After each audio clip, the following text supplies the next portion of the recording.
So we kick off with President Donald J. Trump issuing a brand new and kind of amending executive orders 13694 and 14144, sustaining select efforts to strengthen the nation's cybersecurity. So there's a whole lot to it.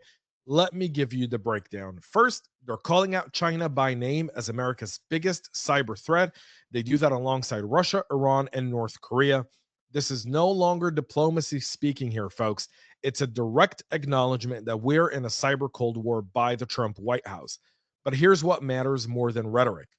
The order sets aggressive deadlines for three game changing requirements in cybersecurity. One, the post quantum cryptography by 2030. Now, there's been a lot of confusion around it. I've been confused myself. The Biden White House, kind of towards the end of their reign, said by 2032, 2035. Then they said 2027. Now, post quantum cryptography by 2030. AI powered cyber defenses start now, and a new cyber standard for everything from software to smart devices. Let's get into the quantum side of it, because this is where science fiction meets national security, where a lot of us have really talked about this. You build a strong enough quantum computer, and experts say it's not when, it's if it could break today's encryption instantly. Now, am I, as a CISO, worried about this?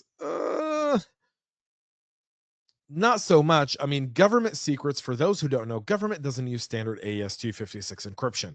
Anyone who's ever done any job in government knows the NSA develops their own cryptographic algorithms. So does CIA. So do so many others, including the State Department. They're not using traditional AES-256 encryption. The threat here specifically is on enterprise, not so much government, but quantum computing could break a lot of those there.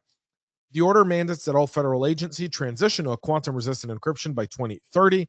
In government time, this is really, really fast, by the way, folks. That's 4.5 years.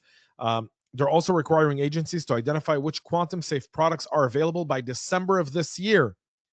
And here's why you should care. Companies selling to government will now need to offer quantum safe products. The demand is going to drive innovation and eventually make them a standard. The order also is weaponizing AI for cyber defense. The government has opened up classified cybersecurity data sets to academic researchers and requiring AI vulnerabilities to be treated like traditional cyber attacks. Think of it my way here. Instead of a human analyst trying to spot threats in millions of networks, AI is going to do it faster and at scale. But if someone hacks the AI doing your defense, this becomes a critical vulnerability itself. And here's what changes for business and consumers. Here's what you should think about. Starting in 2027, any Internet of Thing device sold to the federal government needs a cyber trust mark, basically a security set of approval. That's not new. The cyber trust mark has kind of started getting around last year. That was something the Trump administration started, the Biden administration adopted. It's where we saw bipartisanship really come into play, was really around cybersecurity, from Trump to Biden, now back to President Trump. So at least we've seen this pattern really excel here for business. This is a new compliance requirement, especially if you sell technology to the government. For consumers, it's going to mean more secure devices.